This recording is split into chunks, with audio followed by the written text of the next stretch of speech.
candles in Lord Henry Roberts's study had burned low. Lucy stood before his portrait and did not blink. She had stood in this spot 100 times since his burial. Sometimes in the afternoon, when the light fell golden through the tall windows and made his painted eyes look almost alive. Sometimes at midnight, when the house was still and her grief sat so heavy on her chest she could not breathe. Tonight she stood here, with a velvet purse of gold sovereigns in one hand and her whole trembling future in the other. Her father's face looked down at her from the canvas. Strong jaw, silver temples, eyes that had always been kind, even in the hardest seasons of his life. Lord Henry Roberts had been many things. A gentleman, a landowner, a man who told Lucy, when she was 6 years old, that her laughter was worth more than any fortune. He had been the kind of father who pressed wild flowers between the pages of her books and left wind for her to find. The kind of father who danced with her in the garden when no one was watching. He was also, as it turned out, a man with debts that could swallow an estate whole. She had not known the extent of it until after the funeral, when the solicitors arrived, with by their leather cases and their careful apologetic expressions. Robert's estate was drowning. Land was mortgaged. The accounts were hollow. And the only currency Lady Margaret Roberts had left to bargain with was her daughter. Lucy pressed her fingers to the cool glass of the portrait frame. "I'm sorry, Papa," she whispered. "I'm going to do something tonight that would have frightened you, but I think you would have understood." Her footsteps in the corridor. She stepped back from the portrait just as the door opened. Lady Margaret Roberts entered the study the way she entered every room, the kind of rigid composure that had once been dignity and had since hardened into something colder. She was still beautiful in the way that winter mornings are beautiful, pale, sharp, and utterly without warmth. Her dark hair was pinned back with the precision of a woman who would not allow even a strand to escape her control. She wore gray. She had worn gray every day since Henry's death, but Lucy had stopped believing it was grief. It had become armor. "You are not in bed," Lady Margaret said. "I could not sleep." Her mother's eyes moved to the velvet purse in Lucy's hand, then away. She said nothing about it. "Lord Thornton's solicitor will arrive at first light," Lady Margaret said.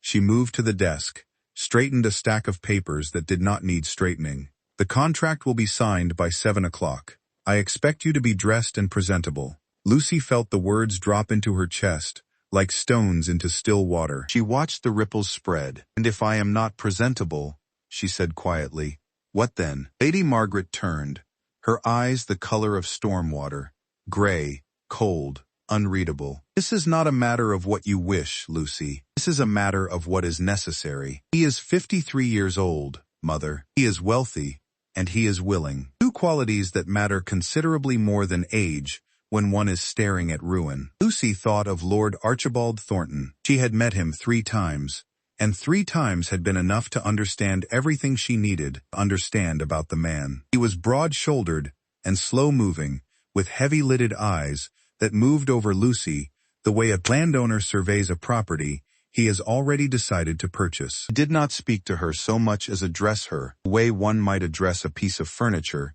that had been newly acquired. He smelled of tobacco and something sharper underneath, something that made Lucy's spine draw tight whenever he stood too close. The first time he had taken her hand in greeting, his grip had lasted 3 seconds longer than was proper. She had counted. "He looks at me," Lucy said, keeping her voice even, "like I am something he has already bought." "You are something he is considering buying," Lady Margaret said, without a flicker of apology, "which is precisely why you will be gracious and quiet and grateful." The silence that followed was the loudest Lucy had ever known. She looked at her mother, truly looked at her in a way she had stopped allowing herself to do since the funeral, because looking too closely had always made her want to ask questions she could not bear the answers to.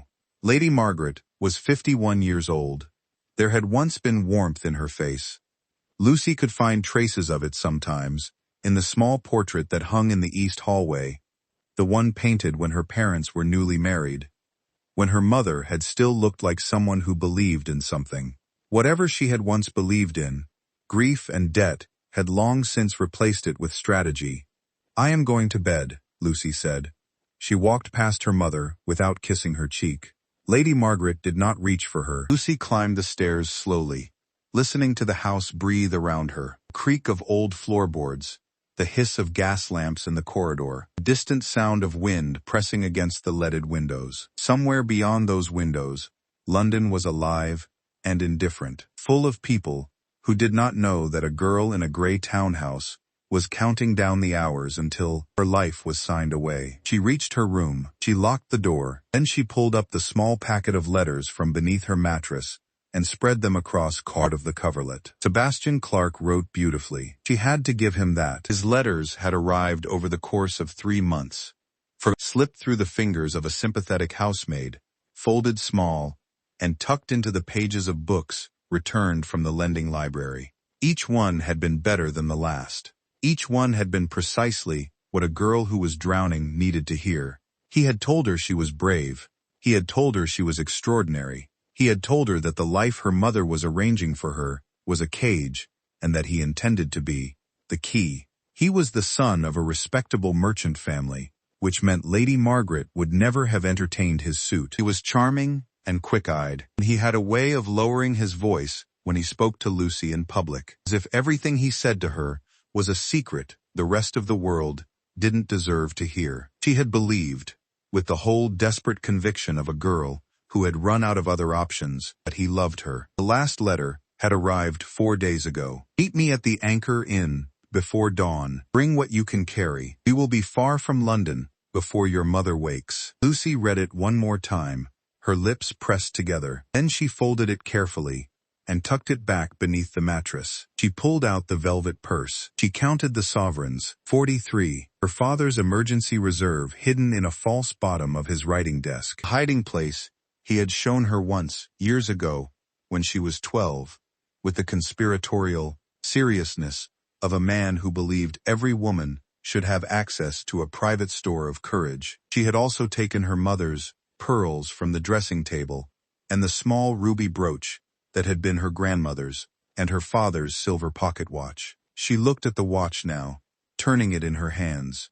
The initials HR were engraved on the back. Henry Roberts, her father's name. Her father's warmth pressed into cold silver. She closed her fingers around it.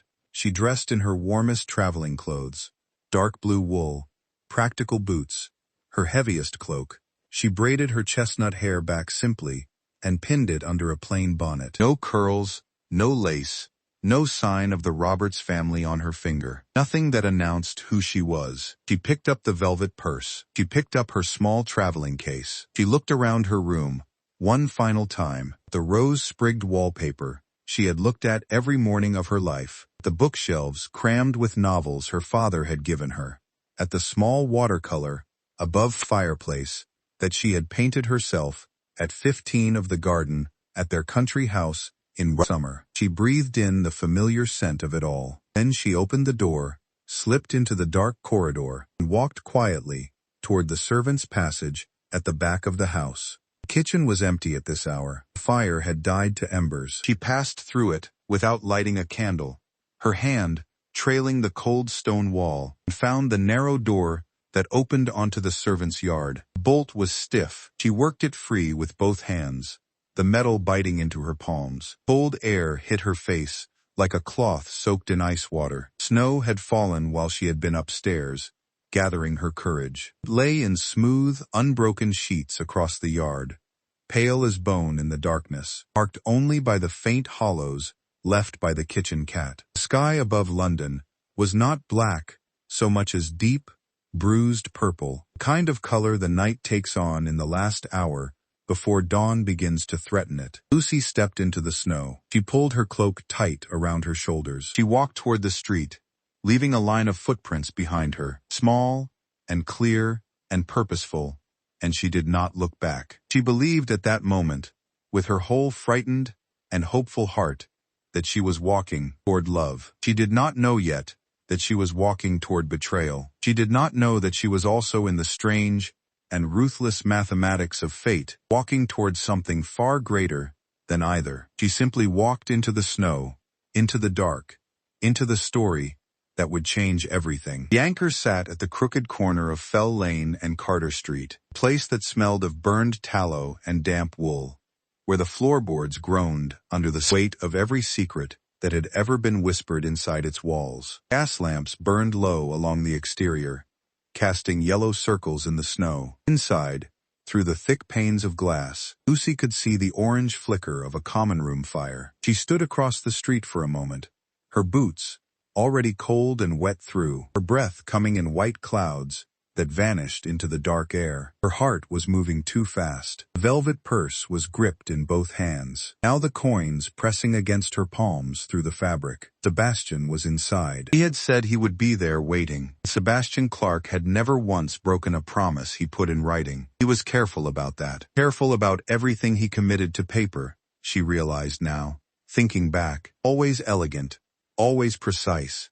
Never a word out of place. She crossed the street. She pushed open the heavy door and stepped into the warmth. The common room was not crowded at this hour. A pair of older men sat near the fire with their pipes. A barmaid moved between tables with a tray. At a table in the far corner, partly concealed by a dark wooden partition, two men sat with glasses of something amber. Lucy recognized Sebastian's profile immediately, the line of his jaw, the way he held himself, leaning back, one arm draped over the back of his chair, perfectly at ease, in a way she had always admired, and now looked at differently. The other man was a stranger, stocky, with a red face, and a heavy ring on his right hand. Lucy did not go forward. Something stopped her, some cold instinct that had no name yet, something that lived below thought and moved faster than reason. She stayed where she was, half hidden behind the doorframe, and she listened. Take everything she's carrying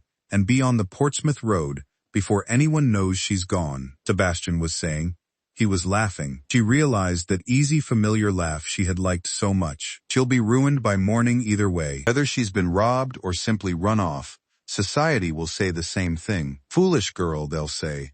Followed her heart. Lost everything. The other man said something she didn't catch. No, Sebastian said, still laughing. No.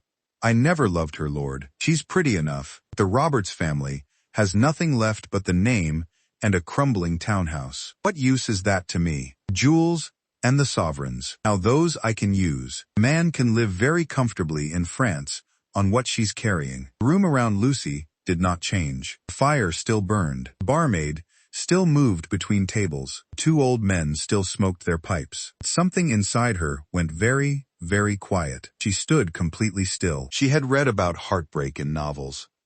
She had always imagined it would feel sharp. A knife between the ribs, quick and clean. Something you could point to. Something with edges. This was nothing like that. This was the slow withdrawal of something she had been leaning her whole weight on. The sudden knowledge that the floor she had trusted was not there.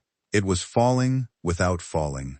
It was silence where she had expected sound. Sebastian Clark had never loved her. He had read her loneliness like a map and walked straight to the most vulnerable point on it. The letters, the whispered conversations, the lowered voice that made her feel like a secret.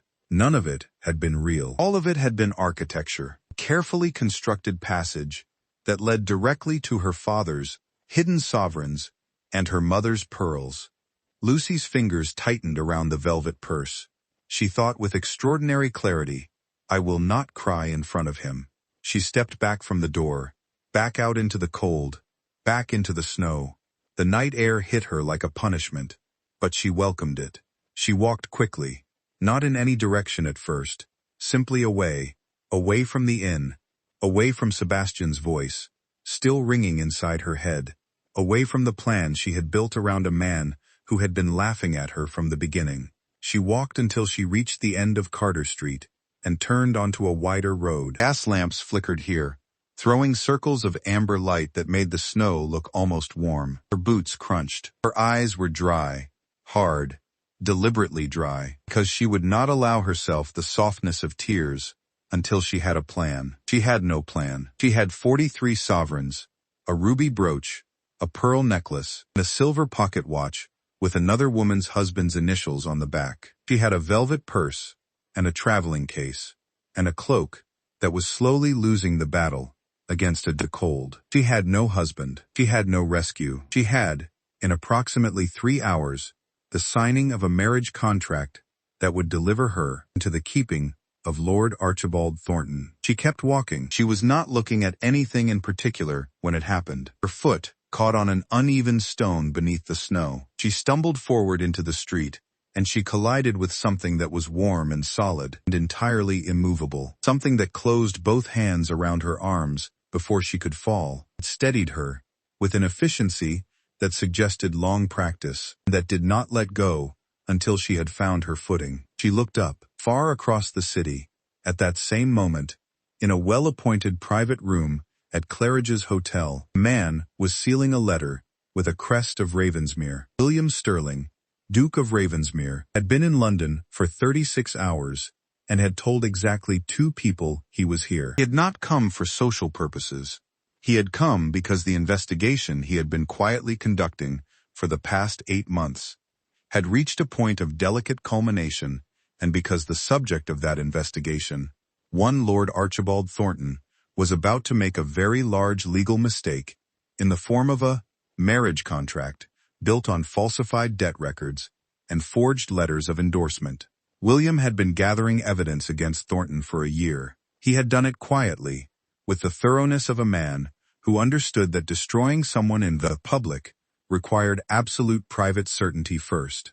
He had spoken to families Thornton had ruined. He had obtained documents Thornton believed were safely buried. He had built a case that, when he chose to present it, would end Archibald Thornton's career, his reputation, and quite possibly his liberty. He had not expected tonight to present him with anything beyond the finalization of certain paperwork. He folded the letter, pressed the seal, then he stood, pulled on his coat, and went out. He needed the cold air. He needed, in truth, something to do with his hands, something that was not a glass of brandy and a fire and his own thoughts, which had been company enough for so many years, and were beginning lately to feel less like companions and more like a room with too few windows. He walked out into the snow. He had not gone 2 full streets before the woman appeared. She came around the corner at something approaching a run, and she did not see him at all. She was looking at the ground, or perhaps she was looking at nothing, in the particular way of a person who has just had something taken from them and is still working out the dimensions of the absence. She stumbled on the uneven stone. He caught her by the arms before she hit the ground. Her head came up, and he looked into the face of a young woman whose eyes were, he registered this in a single still moment, absolutely extraordinary, dark and bright at the same time, the way deep water is dark and bright, holding light and depth in the same space, not quite crying, closer to something on the other side of crying, particular composure of a person who has made a decision not to break. He looked at her face for approximately 2 seconds before all of that registered. Then he looked at the velvet purse in her hand, at the traveling case at her feet, at the fine wool of her cloak that was entirely inadequate for the temperature. "Are you injured?" he asked. His voice came out lower than he intended. She shook her head. "No, I know. I am sorry. I was not watching where I was going." She stepped back. He released her arms. She looked up at him with those impossible eyes. Something passed across her face that he could not name. Something very young and very old at the same time. A particular expression of a person who has run out of moves. "Forgive me," she said. "I have had a very poor evening." He said nothing. He was not, under ordinary circumstances, a man who spoke when silence was working. She looked at him for a long moment. Her chin came up, and then he would think about this for a very long time afterward. She said, "I need to ask you something, and I need you to understand that I am completely serious."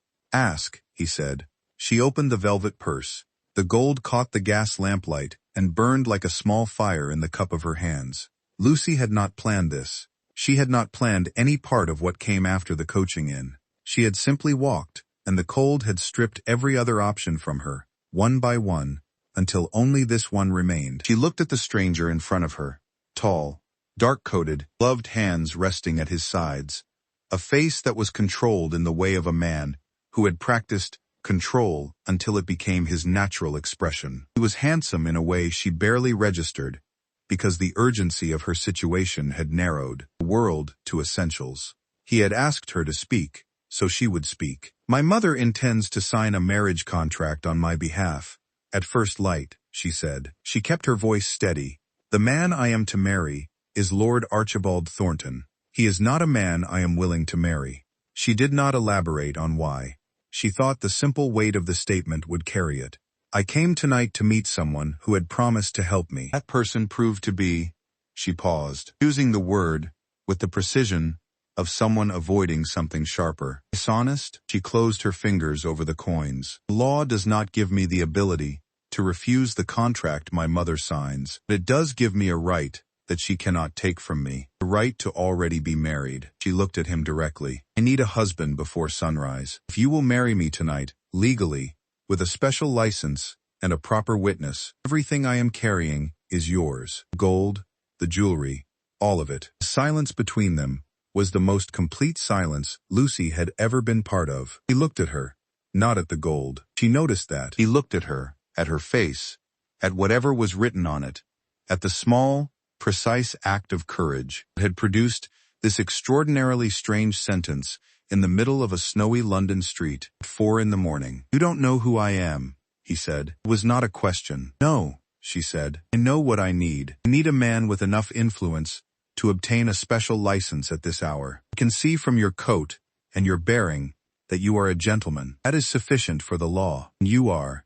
She paused again. Walking alone in the snow at 4 a.m, which suggests to me that you are at minimum not committed to another engagement this evening. Something moved at the corner of his mouth. She could not tell if it was amusement or something else. What is your name? He said. Lucy Roberts. She hesitated one breath. Daughter of the late Lord Henry Roberts. Roberts, he repeated. Something shifted very slightly behind his eyes. You knew him. I knew of him, he said carefully. And I know of Thornton. She stared at him. Then you understand what I'm asking you to save me from. He was quiet for a moment. The snow was beginning again.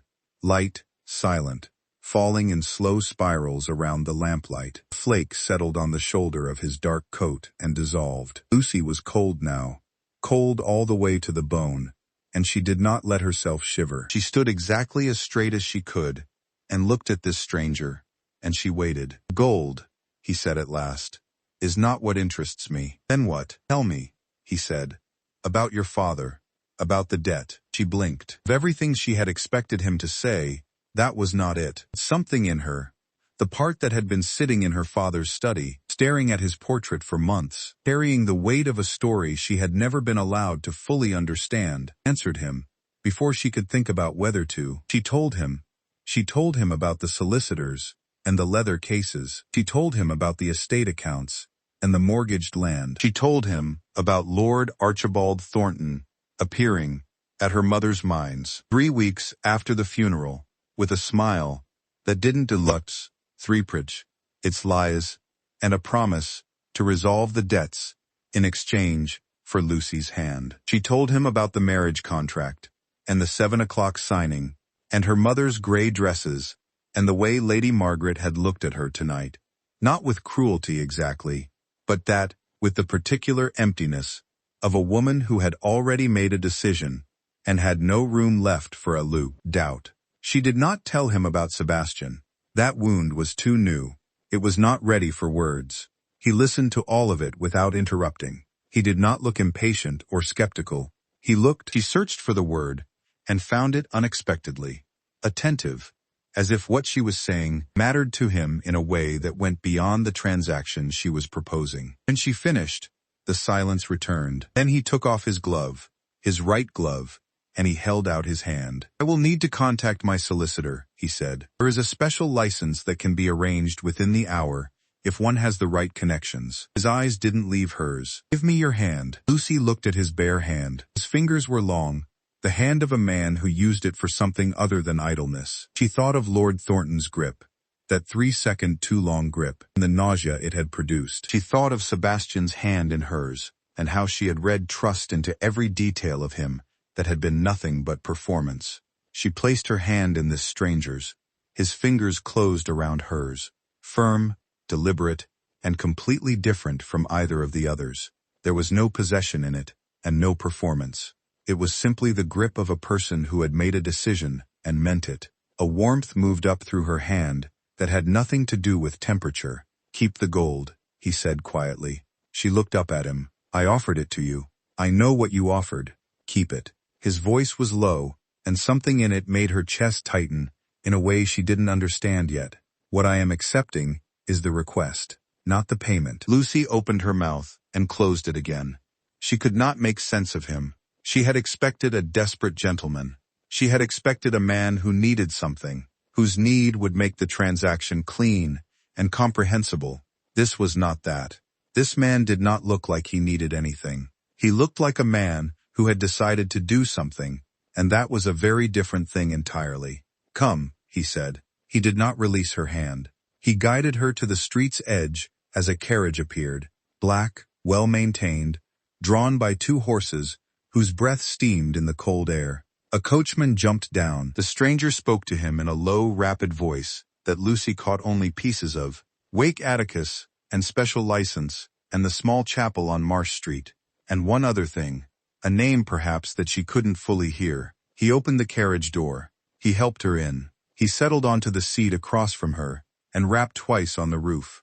As the carriage moved, he reached across and tucked the lap blanket from the seat around her shoulders. He did it without asking, without ceremony, with the matter-of-fact care of a person who had noticed she was cold and decided to do something about it. Then he sat back, and he said nothing for a long moment. Lucy sat with a velvet purse in her lap, and her father's watch in her coat pocket, and the strange, new warmth of the blanket around her shoulders. And she looked at the stranger across from her, and she thought, "I do not know who you are." She thought, "I do not know if I have just made things better or worse," she thought. He took my hand, and the world did not make me smaller. That last thought surprised her enough that she pushed it down immediately and looked out the window at the passing snow. "May I know your name?" she asked. Her voice was steadier than she expected. He looked at her. There was a pause that she would not understand until much later. "William," he said. She nodded. "Thank you, William." The carriage moved through London's dark streets, and the snow came down, and the clock was ticking toward sunrise, and Lucy Roberts sat across from a man she did not know, and felt for the first time since her father's death that something in the world was leaning in her direction. The carriage stopped before a small stone chapel set back from the street. Gas lamps burned on either side of the door. A man was already waiting on the steps.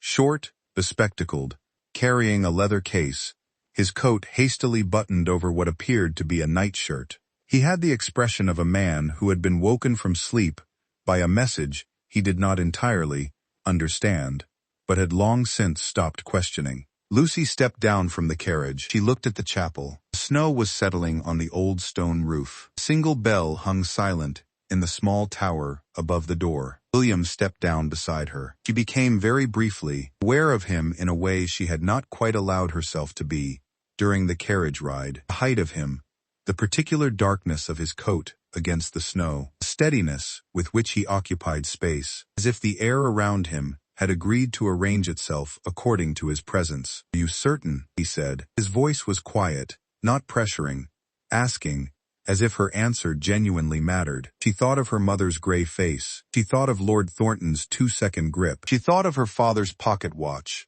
and the false bottom of his desk, and the particular kind of courage that makes a person show their child where they have hidden their emergency funds. "I am certain," she said. William nodded once. He offered her his arm. She took it. They walked into the chapel together, into the candlelight, and the cold stone silence, and the smell of old wax. And the solicitor opened his leather case. And the witnesses appeared from some arrangement Lucy didn't fully follow, and the words were spoken in the hush of a place where words of this kind had been spoken for 200 years. Lucy's voice did not shake when she made her vows. Neither did William's. When it was done, when the register was signed, and the solicitor was folding his papers with careful efficiency, Lucy looked at the ring on her finger. Simple gold. It had appeared from somewhere she hadn't tracked. She looked at it for a long moment. William stood beside her, not speaking, but she felt him there. Quiet, particular warmth of a presence that had, in the space of less than an hour, changed everything. She almost looked up at him. The church bell began to toll the hour. 5 o'clock. 2 hours until sunrise. 2 hours until Lord Archibald Thornton arrived at her mother's drawing room, expecting to find an obedient daughter. Lucy touched the ring with her opposite thumb. She was, as of this moment, married. She did not know yet to whom. The carriage returned to London's better streets in the grey hour before dawn, and the city was neither sleeping nor awake, but suspended between the two in a cold, quiet breath. Lucy sat with the blanket still around her shoulders and turned the gold ring on her finger, round and round, as if the repetition of the gesture might make it more real. Across from her, William was reading through the documents his solicitor had produced, reading them with the focused attention of a man reviewing something important, not celebrating something extraordinary, which was perhaps one of the most bewildering things about him. She had just married a stranger. She had just married him. The vows were real. The register had been signed. There had been 2 witnesses, a solicitor and a clergyman,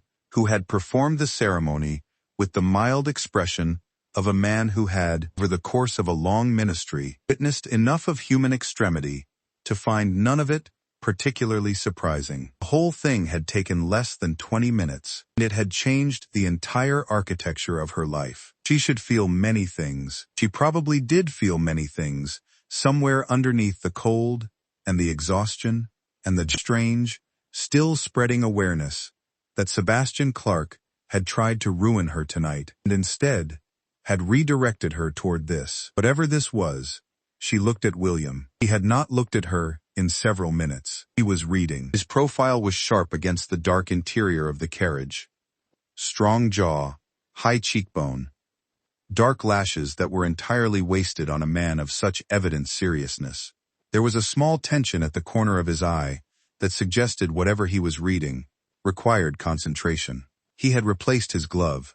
She noticed both hands gloved again now, one resting on the papers, one on the seat beside him, fingers spread. She thought of the moment he had removed the right glove and held out his hand to her, the deliberateness of it, the warmth that had moved through her. She looked away from him and back out the window. "You said the gold didn't interest you," she said, not because she had planned to say it, but because the silence had begun to feel like something she needed to name. He looked up from the papers. "No," he said. "Then what did?" She kept her voice neutral. "You don't know me. You had no reason to do what you've done tonight.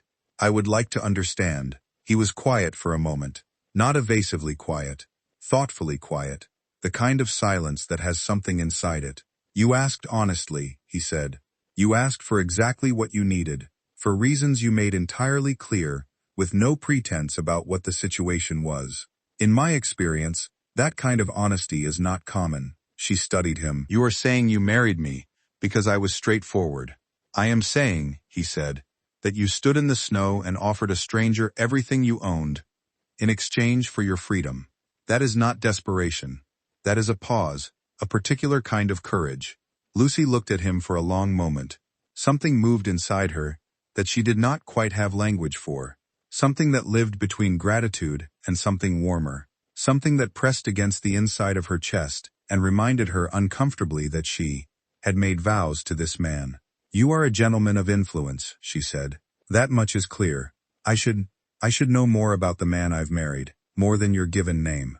Again, that pause. It was barely a moment longer than normal, but Lucy, who had spent the last year reading every flicker of her mother's face for information, noticed it. Before he could answer, the carriage slowed. She looked out the window and saw that they had stopped before a townhouse on a very fine street. Grosvenor Square, she realized, and then immediately revised that assessment, because no ordinary man occupied a townhouse on Grosvenor Square. The building was 4 stories of pale stone, with tall windows framed by carved details, and a front door flanked by iron lamps that burned with the confidence of a household that always had oil in them. 2 footmen appeared immediately at the carriage door. Lucy did not move for a moment. She watched one footman speak to the other in a low, rapid exchange, watched the swift, practiced efficiency with which they moved, the quality of the livery they wore, particular stillness with which they arranged themselves, as William stepped down. She had been in the households of aristocrats before. She knew what the staff of an ordinary gentleman looked like. She knew what the staff of an important man looked like. She did not yet know what she was looking at. William turned and offered her his hand down from the carriage. She took it and stepped down, and the two footmen stepped back. From somewhere she didn't see where, another servant appeared with the door already open. The housekeeper was in the entrance hall, and there was already a fire lit somewhere warm. She stepped inside. The entrance hall was tall and quiet, and absolutely certain of itself, the way all old money is certain, not with decoration, but with quality. Dark wood, good portraits, the kind of marble floor that costs more than most people's houses, installed 200 years ago, and cared for ever since, with an attention that had made it better with age rather than worse. Lucy stood in the middle of it, and turned slowly. Her eyes went to the coat of arms above the fireplace at the far end. She was not an ignorant girl. She had grown up in an aristocratic household, been educated in genealogy and heraldry,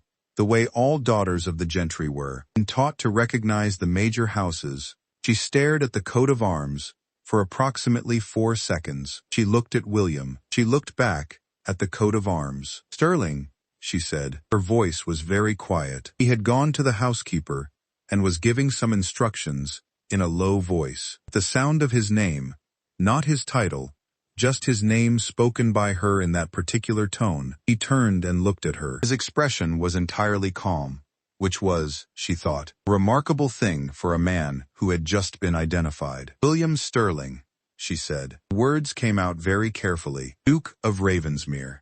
He held her gaze. The room was very still. "Yes," he said. The world reorganized itself. Lucy was not a woman who was easily undone. She stood in the entrance hall of the Duke of Ravensmere's London townhouse, with a gold ring on her finger and a velvet purse of sovereigns in her hand, and the solicitor's papers in her coat pocket. And she felt the full dimensions of what she had done roll over her like a wave. She had paid a duke to marry her. She had stood in the snow with 43 sovereigns and offered them to England's most feared nobleman in exchange for his name. She thought of herself pressing the coins into her palm and announcing her price. The audacity of it rose up in her so completely that she had to press her lips together for a moment against something that was possibly laughter, and possibly something much closer to its edge. "I offered you 43 sovereigns," she said, "and I declined them," he said. His voice contained something she couldn't quite pass. Not quite amusement, not quite warmth.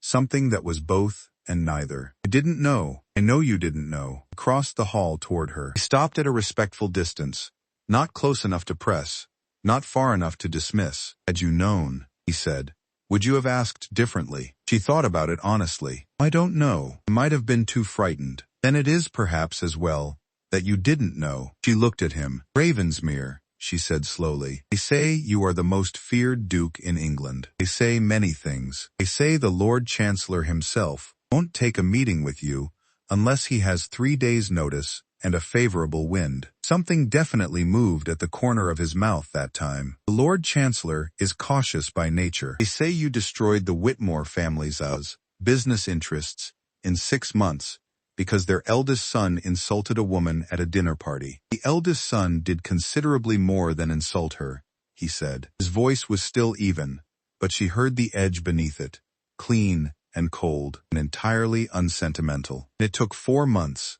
Not 6. Lucy stared at him. She had married William Sterling. She had pressed her hand into his and made vows in a cold chapel. She was standing in his entrance hall at 5:30 in the morning, and she had not known. She had looked at him and thought, gentleman of influence. She had thought connection sufficient for a special license. She had thought possible. She had not thought England's most feared duke. She had not thought the man every corrupt nobleman in London praised does not look in their direction. She had not thought about the fact that she had offered Lord Archibald Thornton's most dangerous enemy £43 to marry her. "You are investigating Thornton," she said. It came out with certainty, because she was replaying the conversation in the carriage, and hearing things in it she hadn't understood at the time. "Yes, that's why you listened. And I told you about the debt, the estate, The marriage contract. That is why you agreed. Partly, he said. And then after a beat, not entirely. She heard the not entirely with her whole body. She folded it away carefully, because she was not yet in a place where she could examine it. What happens now? She said. He looked at her steadily. 7 o'clock this morning, Lord Thornton will arrive at your mother's house, expecting to sign a contract. He will find that the contract has been made void by a prior marriage. Pause. I intend to be there when he is told. Lucy felt something cold and very clear settle through her. The image of Lord Thornton's heavy-lidded eyes, his 3-second too-long grip, the way he had looked at her like property already purchased. I would like to be there too, she said. William looked at her for a moment. Something in his expression, something she couldn't quite name, something that might have been respect, shifted very slightly. And you will be, he said. She nodded. She looked down at the ring on her finger. Outside, through the tall windows of the entrance hall,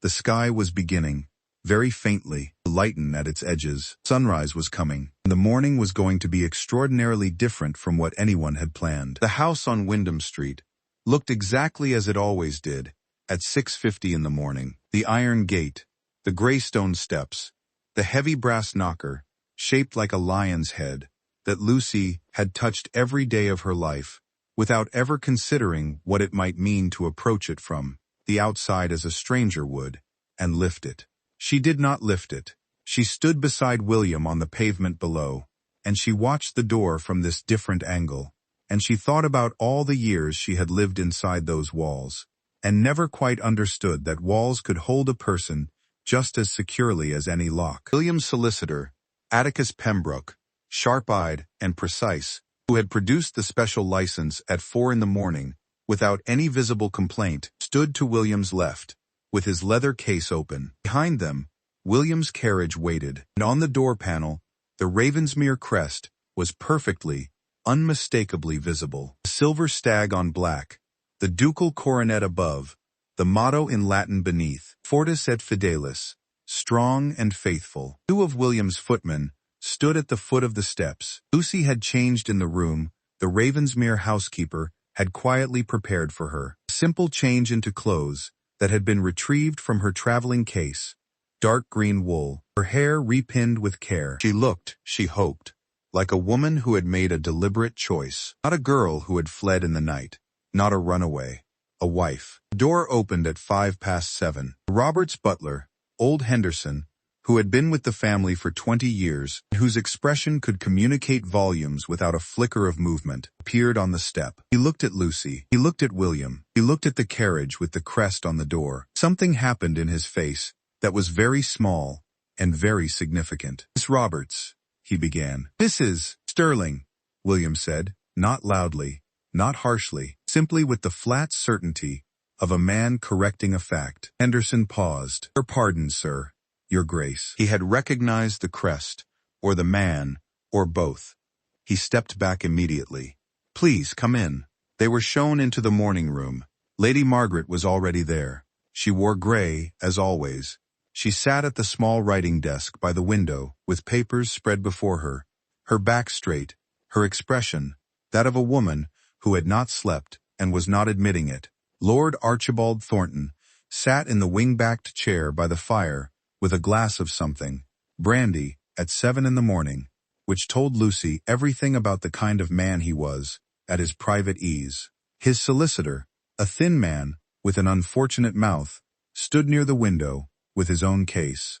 They all turned when the door opened. A sequence of recognitions moved through the room, like a stone thrown into water. Lady Margaret saw Lucy first, alive, unharmed, dry, and dressed. Her expression moved from fear to relief to fury in approximately 2 seconds. Then she saw the man beside Lucy, and the fury paused. Lord Thornton saw Lucy, and his face did what the faces of men who believe they own things do, when those things appear unexpectedly. It sharpened with the automatic calculation of possession. Then his gaze moved to William, and the calculation stopped. His eyes moved to the window, and the carriage crest visible below, and the color in his face did something notable. William's solicitor moved first, crossing to the writing desk with the marriage register open in his hands, and laying it before Lady Margaret with a precise economy of gesture. The Honorable Lucy Roberts was married at 5:15 this morning, Atticus Pembroke said in the pleasant, even tone of a man reading a weather report to William Henry Sterling, Duke of Ravensmere. The ceremony was conducted under special license at St. Ambrose's Chapel on Marsh Street. The register carries 2 witnesses, the signature of Reverend Duncan Forner and the seal of the Archbishop's office. Beat. Marriage is legal, complete, and entirely binding. The room was absolutely still. Lady Margaret looked at the register. She looked at Lucy. She looked at William. She looked at the register again, with the expression of someone trying to locate the seam where a trick has been hidden, not finding it, because there was no seam, because this was not a trick. Lord Thornton rose from the chair. He was a large man, and he moved with the particular physical confidence of someone who had never, in his adult life, been in a room where he was not the most powerful person present. He looked at William Sterling with the assessing expression of one predator taking the measure of another, and then something changed in his face when he arrived at the correct answer, something that tightened around the eyes and went still around the mouth. "Sterling," he said. William looked at him, just looked with the level, unhurried calm of a man who had been waiting for exactly this moment. "Thornton," he said. The weight of those 2 syllables, the way William said the name, contained something that was not a threat in the legal sense, and was absolutely, unmistakably a threat in every other sense. Lord Thornton turned to Lucy. His expression shifted, reaching for something. Condescension, perhaps, or dismissal. A particular tone of a man trying to reassert authority in a room where he has just lost it. "I see you have been busy," he said to her. His voice was meant to sound amused. It did not. Lucy looked at him directly. Her chin was level. Her hands were still. "I have been married," she said. "Which means the contract you came here to sign is void." A pause. "You might thank my mother for her time." Lady Margaret made a sound that was not quite a word. Lord Thornton's solicitor began saying something about legal review and the validity of the document, and William's solicitor responded with the pleasantly firm energy of a man who has already thought of every objection and is mildly disappointed by how few of them were attempted. The 2 men talked over each other for approximately 45 seconds. William did not look at either of them. He looked at Lucy. She was standing in the morning room of her childhood home with the full force of the life she had been running from arranged before her, and she was not running. She was standing in the center of it, straight and still, and she was looking at Lord Thornton with a directness that had not been there in any of their previous 3 meetings. Something had changed in her eyes overnight. Something that had been frightened was not frightened anymore, had decided that fear was not the primary thing. He thought, "There she is." He had not expected to think something like that. He filed it away carefully and returned his attention to the room. "There is another matter," William said. The conversation stopped. He reached into his coat and produced a sheath of papers. He laid them on the writing desk beside the marriage register with the same precise. "These are copies of documents linking to Lord Thornton's management of debt obligations belonging to 7 families in the county of Wiltshire, including the Roberts estate. They demonstrate a pattern of falsified debt amplification, a practice of artificially inflating existing debts through fraudulent service charges and forged interest agreements, with the specific purpose of increasing the vulnerability of families to coerced financial arrangements." He looked at Thornton, including in several cases coerced marital arrangements. The silence this time was different. Lady Margaret's hand had gone to her throat. Lord Thornton said very quietly, "You have no—" "I have the standing of a private citizen, presenting evidence to the relevant legal authorities," William said, "which I have already done. The documents you are looking at are copies. The originals are with the Lord Chancellor's office as of 6 this morning." Another pause. "The investigation is already open, Thornton. This is not a threat. It is a notification." Lord Thornton stared at him. He stared for a long moment, and in that moment, the full cost of what he had done, not just to Lucy, but to 7 families, perhaps more, was visible in his face. Because a man who has built his entire sense of himself on never being held accountable has a particular expression when accountability arrives. Then he straightened his coat, picked up his hat, and walked to the door. His solicitor gathered his papers and followed. Neither of them spoke again. The morning room door closed.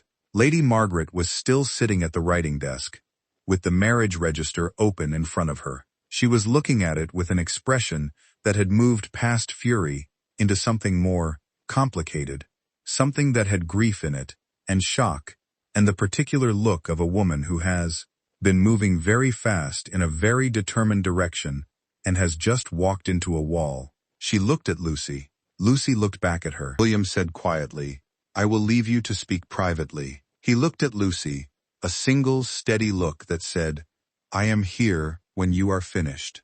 And then he and Atticus Pembroke withdrew to the corridor. The door clicked shut. Mother and daughter looked at each other across the morning room. Outside on the street, a carriage was leaving. The sound of wheels on cobblestone faded. The silence left behind was very large. It had Lucy's whole childhood inside it. The weeks that followed moved through London's drawing rooms and newspapers like a fire through dry paper. Lord Archibald Thornton's legal difficulties, once opened, proved far larger than even William had publicly announced in the Roberts' morning room. The documents he had gathered were the foundation of a case that, as it was built out by the Lord Chancellor's investigators, revealed a structure of exploitation that had been operating quietly for nearly a decade. 7 families in Wilts,